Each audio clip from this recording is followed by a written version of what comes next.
Welcome students, I am Pankaj Joshi, lecturer electronics engineering in Hewitt Polytechnic, Lucknow. I am here to deliver a lecture on dual converter. So, let us start. First we will discuss the contents of our lecture. We will discuss industrial applications of power electronics. We will discuss the brief introduction of the topic dual converter. We will then discuss modes of dual converter, types of dual converter, applications where the dual converter is used, and last we will discuss 4 quadrant operations of dual converter and its use in DC motor speed control in both the direction. So, here we go. This is our different applications of industrial electronics in the field of power electrical engineering. We have the electrical power available by the government, that is your 50 hertz supply face to face 440 volt or 220 volt phase to neutral. लेकिन industry में जो हमारी आवश्यकताएं होती हैं वो अलग अलग होती हैं।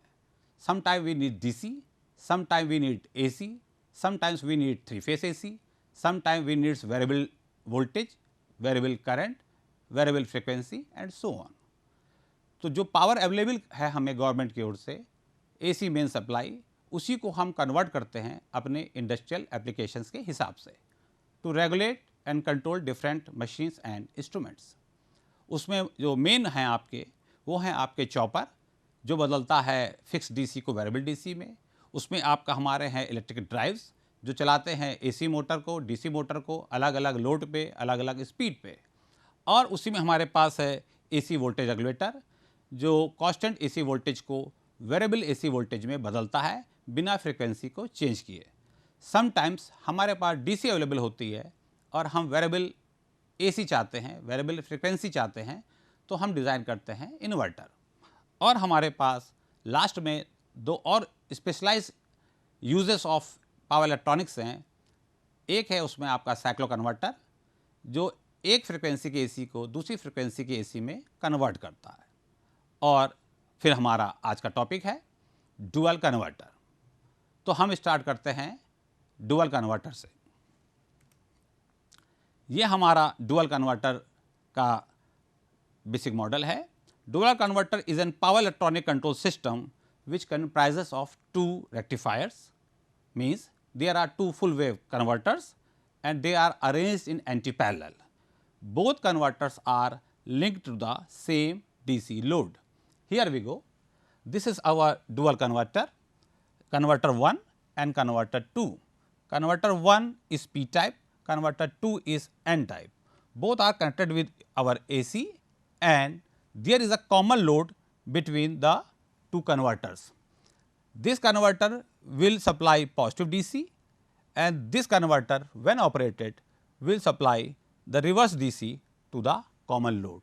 So, our basic objective in dual converter is to convert the AC into DC in one direction, and if we want to reverse the direction of current or the polarity of the voltage, we will switch off the converter 1 and switch off the converter 2.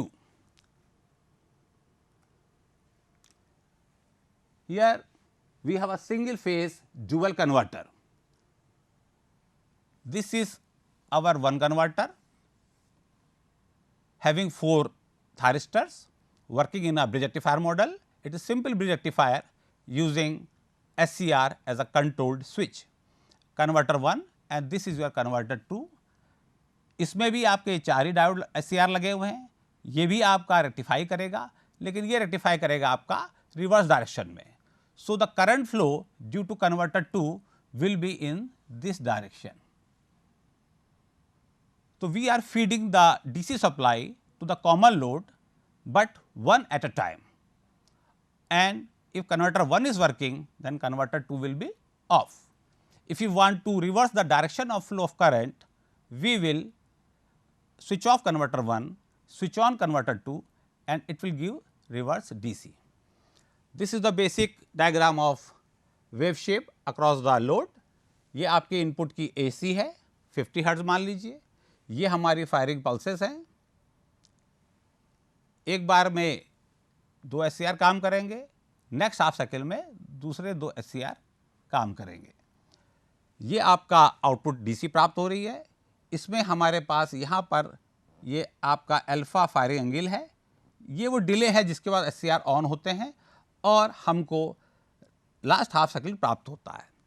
यहाँ पर SCRs का commutation line कम्यूटेशंस होगा।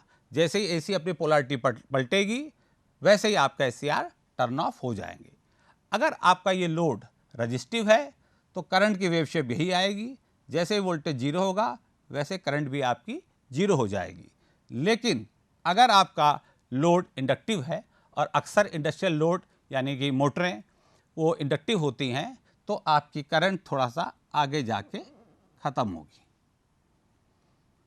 इस प्रकार से जो हमें DC प्राप्त होगी अक्रॉस द लोड, उसका एवरेज वैल्यू होगी 2 Vm cos alpha upon pi, where Vm is the maximum voltage of the AC. If alpha is 0, means firing angle is 0, then this will be 2 Vm upon pi. तो ये आपका positive DC के लिए है। अगर आप इसको फायर करेंगे दूसरे वाले कन्वर्टर को, तो ये सारी वेव आपको नीचे की ओर मिलेंगी। ठीक। Now modes of operation of dual converter. Dual converter हमारा 2 मोड में काम करता है। एक आपका है नॉन सर्कुलेटिंग करंट मोड और दूसरा आपका है circulating current mode. Non circulating current mode में आपका SCR का कन्वर्टर 1 सेट काम कर रहा होगा तो कन्वर्टर 2 सेट ब्लॉक मोड में रहेगा, वो आपका ऑपरेट नहीं करेगा। अगर आप कन्वर्टर 2 को ऑन करना चाहते हैं, मतलब आप अपने लोड की DC की पोलैरिटी पलटना चाहते हैं, या अगर DC मोटर लगी है तो आप उसकी डायरेक्शन ऑफ रोटेशन को रिवर्स करना चाहते हैं, तो आप कन्वर्टर 2 को ऑन करेंगे और कन्वर्टर 1 आपका ऑफ हो जाना चाहिए। कन्वर्टर वर्ड जो है वो जनरलाइज्ड है। अगर फायरिंग एंगल 0 से 90 डिग्री के बीच में है अल्फा, तो आपका ये काम करेगा एज ए रेक्टिफायर। और अगर फायरिंग एंगल आपका 90 डिग्री से लेकर 180 डिग्री के बीच में है तो ये काम करेगा एज आपके इन्वर्टर। यहाँ बात ध्यान रखिएगा कि आपका फायरिंग एंगल बड़ा इंपॉर्टेंट है रेक्टिफायर या इन्वर्टर मोड में स्विच करने के लिए। दोनों थायरिस्टर सर्किट्स, दोनों कन्वर्टर तभी काम करेंगे एज अ रेक्टिफायर जब आपका फायरिंग एंगल 90 डिग्री या उससे कम होगा। दूसरा मोड आपका है circulating current mode. Circulating current mode में करंट सर्कुलेट करती है कन्वर्टर 1 और कन्वर्टर 2 दोनों के बीच में। इसका मतलब ये है कि कन्वर्टर 1 भी ऑन है, कन्वर्टर 2 भी ऑन है। दोनों कन्वर्टर एक साथ रेक्टिफाई नहीं कर सकते, तो इसलिए कन्वर्टर 1 काम कर रहा है एज अ रेक्टिफायर तो कन्वर्टर 2 काम करेगा एज ए इन्वर्टर। और कन्वर्टर 1 का फायरिंग एंगल 90 से कम रहेगा और कन्वर्टर 2 का फायरिंग एंगल 90 डिग्री से लेकर 180 डिग्री के बीच में रहेगा। एक प्रिकॉशन और है कि आपके दोनों कन्वर्टर्स के फायरिंग एंगल अल्फा 1 और अल्फा 2 उनका सम होना चाहिए। Alpha 1 plus alpha 2 should be equal to 180 degree. अगर ये 60 है तो दूसरा वाला 120 होगा, अगर ये 70 है दूसरा वाला 110 होगा। ये 90 के ऊपर जाएगा नहीं, ये 90 से नीचे आएगा नहीं। इस केस में हमारे पास ये फायरिंग एंगल अल्फा 1 अल्फा 2 के रिस्पेक्ट में आउटपुट वोल्टेज को परफॉर्म किया गया है। यहाँ पे काम कर रहा है कन्वर्टर 1, उसका फायरिंग एंगल अल्फा है, तो ये काम कर रहा है as a rectifier, converter working as a rectifier. और अगर फायरिंग एंगल 0 है तो आपका वोल्टेज है मैक्सिमम। जैसे जैसे फायरिंग एंगल बढ़ेगा वोल्टेज आपका गिरेगा और इस पॉइंट पे आके आपका फायरिंग एंगल हो जाएगा 90 डिग्री और आउटपुट हो जाएगा आपका 0। उसके आप आगे ले गए फायरिंग एंगल को तो rectifier will become inverter from angle 90 degree to 180 degree. Alpha 2 जो कि कन्वर्टर 2 का फायरिंग एंगल है, उसके लिए 0 इधर से है और यहाँ से 180 इधर को आ रहा है, तो 0 डिग्री पर converter 2 is working as a rectifier और 90 डिग्री पे इसका वोल्टेज 0 हो जाएगा और 180 डिग्री पर आकर आपका ये काम करेगा एज ए इन्वर्टर। ये फायरिंग एंगल मैथमेटिकल एंगल या ज्योमेट्रिक एंगल नहीं है, ये आपका कैलकुलेशन ऑफ टाइम पीरियड है। 50 हर्ट्ज की जो वेव होती है उसका जो टाइम साइकिल होता है वो 20 मिली सेकेंड होता है, यानी हाफ साइकिल जो होता है वो 10 मिली सेकेंड का होता है। तो जब भी हम एंगल की बात कर रहे हैं, we are talking of the time in milliseconds. ये हमारा 3 फेज ड्यूअल कन्वर्टर है। 3 फेज ड्यूअल कन्वर्टर में ये एक कन्वर्टर 1 एक रेक्टिफायर है, ये कन्वर्टर 2 दूसरा सेट है। चूंकि ये 3 फेज सप्लाई से फीड हो रहा है तो हम यहाँ पे लगाएंगे 6 SCR। दूसरी तरफ भी चूंकि 3 फेज सप्लाई है तो यहाँ पर भी लगे होंगे 6 थायरिस्टर्स या 6 SCR। आप इनको राइट सीक्वेंस में फायर करेंगे, ये 3 फेज AC DC में कन्वर्ट होगी।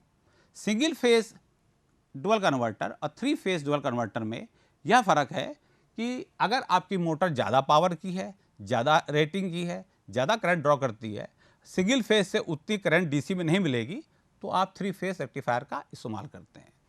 आपको अगर कन्वर्टर 1 ऑन करना है तो आप इसके 6 के 6 थायरिस्टर्स को फायरिंग पल्स देंगे राइट सीक्वेंस में और आपको DC प्राप्त होगी। ये आपको इसी किस्म से प्राप्त होगी।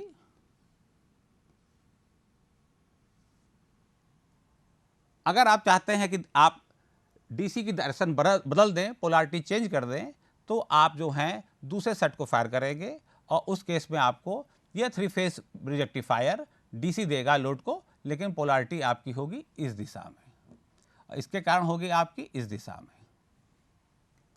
एवरेज वोल्टेज जो है वो सिंगल फेज का 3 टाइम्स हो जाएगा। So V average equal to 3 VML cos alpha upon pi. Now हमारे पास सर्कुलेटिंग करंट मोड और नॉन सर्कुलेटिंग करंट मोड दोनों के ऑप्शंस मौजूद हैं। हम सर्कुलेटिंग मोड कहाँ इस्तेमाल करेंगे और नॉन सर्कुलेटिंग करंट मोड कहाँ पे इस्तेमाल करेंगे, इसके लिए आपको 4 quadrant operation of circulating current mode dual converter समझना पड़ेगा। अगर आप नॉन सर्कुलेटिंग करंट मोड में चल रहे हैं तो वहाँ पर बात सिंपल है। आप रेक्टिफायर कन्वर्टर 1 को ऑन कीजिए एज अ रेक्टिफायर, DC दीजिए लोड को, कन्वर्टर 2 को एकदम ब्लॉक स्टेज में रखिए, उसके थायरिस्टर्स को कोई भी फायरिंग पल्स आप मत प्रोवाइड करिए।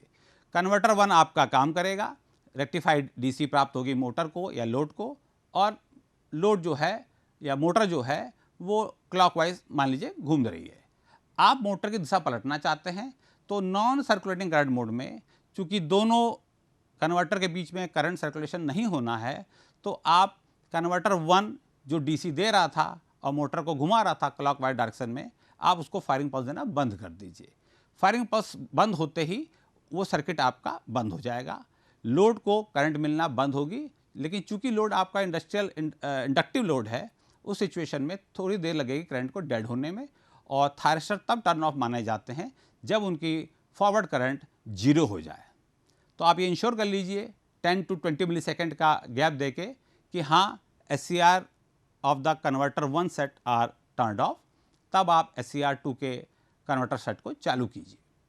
कन्वर्टर 2 में फिर आपके पास SCR लगे हुए हैं, उनको आप फायरिंग पल्स देंगे। Suitable firing pulses, suitable polarity of the SCR में जब चालू होगी तो आपको DC मिलेगी रिवर्स डायरेक्शन में। नॉन सर्कुलेटिंग मोड में सिंपल है, हैजार्ड फ्री है, कॉम्प्लिकेशन नहीं है। कन्वर्टर 1 काम कर रहा है तो कन्वर्टर 2 ब्लॉक स्टेज में है, कन्वर्टर 2 को चालू करना है, धारा की दिशा पलटनी है, मोटर की स्पीड उलटनी है, तो कन्वर्टर 1 को ऑफ कर दीजिए। जब आप इंश्योर हो जाएं कि कन्वर्टर 1 के SCR टर्न ऑफ हो गए हैं, तब आप कन्वर्टर 2 को चालू करिए। लेकिन सर्कुलेटिंग करंट मोड में हमारे दोनों कन्वर्टर सेट एक साथ ऑपरेट करते हैं। ऐसी स्थिति में हमको उसका 4 क्वाड्रेंट ऑपरेशन देखना पड़ता है। तो यहाँ पर यह है आपका 4 quadrant operation of dual converter. इसमें वोल्टेज है y एक्सिस पे, करंट है आपकी x एक्सिस पे।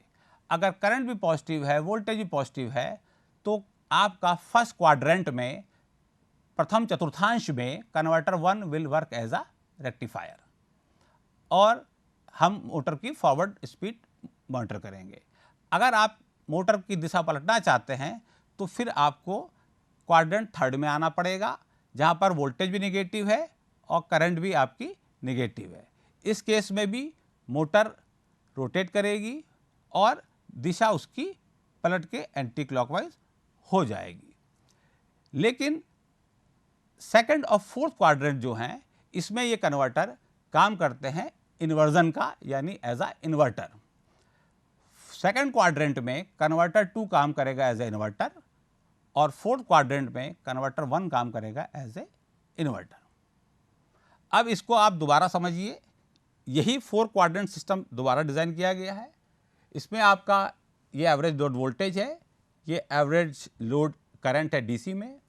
फर्स्ट क्वाड्रेंट आपका जो है फॉरवर्ड मोटरिंग है, यानी मोटर जो है फॉरवर्ड डायरेक्शन में रोटेट करेगी। कन्वर्टर 1 ऑन रहेगा और वो काम करेगा रेक्टिफायर मोड में, क्योंकि उसका फायरिंग एंगल अल्फा 1 आपका 90 डिग्री से कम है। अब अगर आप इसको फॉरवर्ड मोटरिंग को बंद करके मोटर को रिवर्स से घुमाना चाहते हैं, तो आप सीधे थर्ड क्वाड्रेंट में नहीं आ सकते। उसके लिए आपको आना पड़ेगा सेकंड क्वाड्रेंट में, यानी rectifier converter 1 is working as a rectifier and converter 2 is working as a inverter. यहाँ फायरिंग एंगल 90 से कम है और कन्वर्टर 2 का फायरिंग एंगल उस समय 90 डिग्री से ज़्यादा है। अल्फा 1 और अल्फा 2 का सम जोड़ हमेशा 180 डिग्री ही रहेगा। तो पहले आप जब मोटर को फॉरवर्ड मोटरिंग कर रहे हैं, आप उसकी दिशा पलटना चाहते हैं, तो आप कन्वर्टर 1 को फायरिंग पल्स देना बंद करेंगे और कन्वर्टर 2 को फायरिंग पल्स देंगे 90 डिग्री से बड़ी, जिससे कि वो काम करे आपका एज अ इन्वर्टर। और जब वो एज अ इन्वर्टर काम करेगा तो उस समय आपकी रीजनरेटिव ब्रेकिंग इस्तेमाल होगी, मतलब the motor will become generator. और मोटर के रोटेशन की जो एनर्जी है वो load will work as a source and load will transfer power to the AC source. तो डीसी एसी में कन्वर्ट होगी और सोर्स को ऊर्जा वापस चली जाएगी, जिससे मोटर आपकी धीरे धीरे रुक जाएगी। जब मोटर आपकी एक बार रुक जाएगी, तब आप कन्वर्टर 2 जो कि अभी इन्वर्टर भांति काम कर रहा था, उसको आप रेक्टिफायर मोड में ले आएंगे। सिर्फ आपको करना यह है कि फायरिंग पल्सेस जो अब तक लग रही थी 90 डिग्री से ज़्यादा, उसको आप कर देंगे 90 डिग्री से कम। तो अब आपका converter 2 will work as a rectifier and it will start rotating the motor in reverse direction. इसी प्रकार से अगर आपको मोटर की दिशा फिर पलट के फॉरवर्ड वाइस में लानी हो, फॉरवर्ड मोटरिंग करनी हो, मोटर को क्लॉकवाइज घुमाना हो, तो आप थर्ड क्वाड्रेंट से सीधे फर्स्ट क्वाड्रेंट में नहीं जाएंगे, आप जाएंगे फोर्थ क्वाड्रेंट में। यानी कि आप कन्वर्टर 2 को ऑफ करेंगे और कन्वर्टर 1 को इन्वर्टर मोड में ऑन करेंगे, यानी कि उसका अल्फा एंगल 90 डिग्री से ज़्यादा होगा और धीरे धीरे वो मोटर को रिवर्स डायरेक्शन से रोकना शुरू करेगा। मोटर विल बिकम जनरेटर और ये लगेंगे मोटर पे रीजनरेटिव ब्रेक। और जब आपकी मोटर रुक जाएगी, तब आप उसको कन्वर्टर 1 को ऑन करेंगे रेक्टिफायर मोड में और मोटर को फॉरवर्ड वाइस में घुमाएंगे। तो मोटी मोटी यहाँ पे हमारी जो लॉजिक है वो ये है कि अगर हम सर्कुलेटिंग करंट मोड में मोटर को ड्राइव कर रहे हैं, तो हम मोटर को क्लॉकवाइज घुमा रहे हैं। अब हमको इसे घुमाना है एंटी क्लॉकवाइज। तो पहले हम क्लॉकवाइज घूमती हुई मोटर को पल्स देना बंद करेंगे, उसको घूमने की पावर नहीं देंगे, लेकिन जो घूम रही है और उसमें जो इंडक्शन के कारण करंट है और जो उसके घूमने के कारण मोमेंट ऑफ इनर्शिया है, उसको डेड करने के लिए हम, चूँकि मोटर बहुत बड़े साइज़ की होती है, वो आपके पल्स हटाते ही रुक नहीं जाएगी, तो आप उसको पहले यूज़ करेंगे एज अ जनरेटर और मोटर पे पड़ेगा लोड और मोटर पावर देगी एसी सोर्स को इन्वर्ट करके। धीरे धीरे मोटर आपकी रुक जाएगी।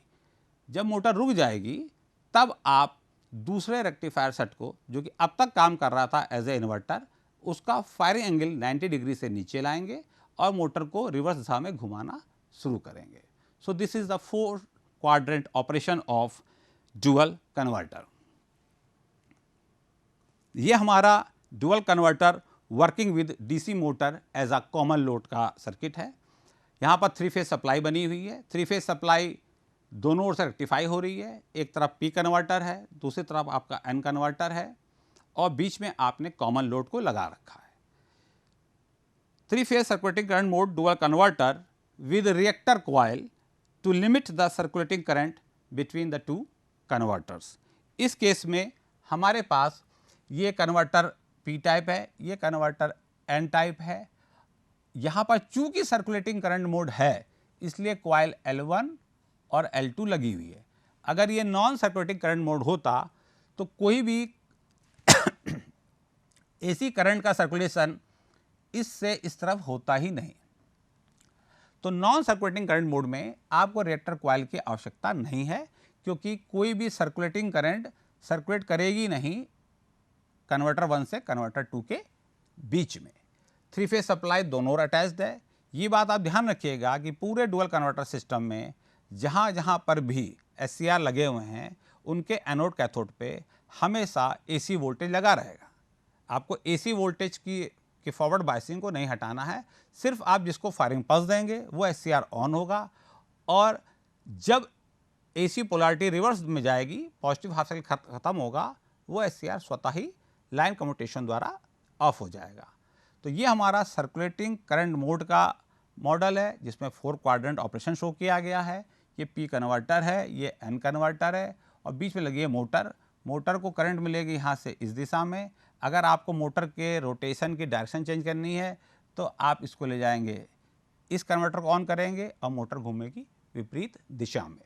यहाँ पर आप मोटर की स्पीड को भी वेरी कर सकते हैं just by simply varying the firing angle. So circulating current mode में रिएक्टर कॉइल चाहिए, नॉन सर्कुलेटिंग करंट मोड में रिएक्टर कॉइल की आवश्यकता नहीं होती है। 4 क्वाड्रेंट मोटर ऑपरेशन जिसके लिए सर्कुलेटिंग करंट मोड डिज़ाइन किया जाता है, उसका टॉर्क रोटेशन डायग्राम हमने यहाँ बनाया हुआ है। हम फिर दोबारा नए तरीके से 4 क्वाड्रेंट ऑपरेशन को ही एक्सप्लेन करेंगे। देखिए, ये आपका फॉरवर्ड करंट है, ये रिवर्स करंट है, ये फॉरवर्ड पॉजिटिव वोल्टेज है, ये आपका फॉरवर्ड रिवर्स DC वोल्टेज है। फर्स्ट क्वाड्रेंट देखिए, मोटर आपकी क्लॉकवाइज घूम रही है और टॉर्क जो जनरेट हो रहा है वो भी आपका क्लॉकवाइज ही है, यानी मोटर को रेक्टिफाइड DC मिल रही है, सोर्स से AC कन्वर्ट हो रही DC में और मोटर को उसी दिशा में टॉर्क दे रही जिस दिशा में आपकी मोटर घूम रही है। जब आप मोटर को रोक के उसकी दिशा पलटना चाहते हैं तो वहाँ से आप आते हैं सेकेंड क्वाड्रेंट पे। यहाँ पर देखिए, मोटर के घूमने दिशा वही है, लेकिन जो टॉर्क जनरेट हो रहा है वो डायरेक्शन आपकी रिवर्स हो गई है, क्योंकि यहाँ पर आपका converter 2 is working as a inverter. तो जब मोटर के घूमने की दिशा और पैदा हुआ टॉर्क विपरीत दिशाओं में होंगे तो ये मोटर को रोकेगा। जब मोटर रुक जाएगी तब यही कन्वर्टर